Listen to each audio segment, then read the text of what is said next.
2018 Chevy Silverado. Lifted. Nice. Big.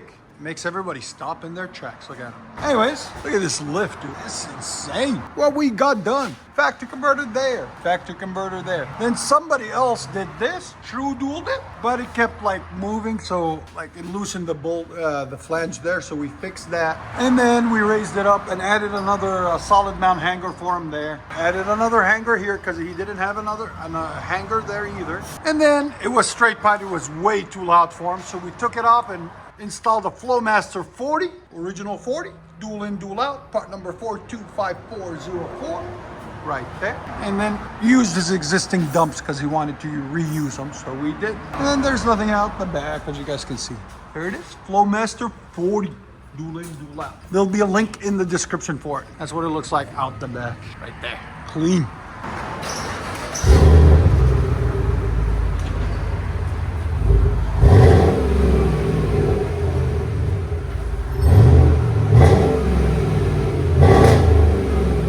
Much better.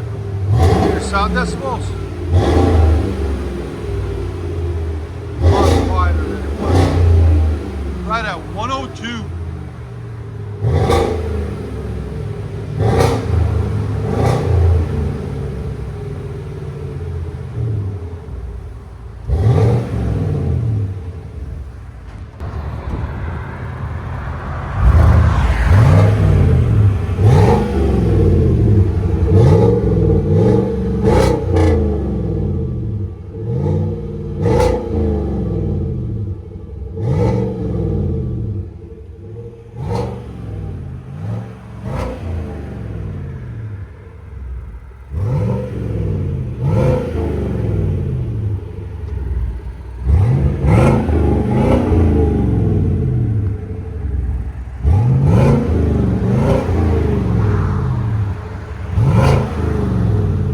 Let you guys hear on the inside.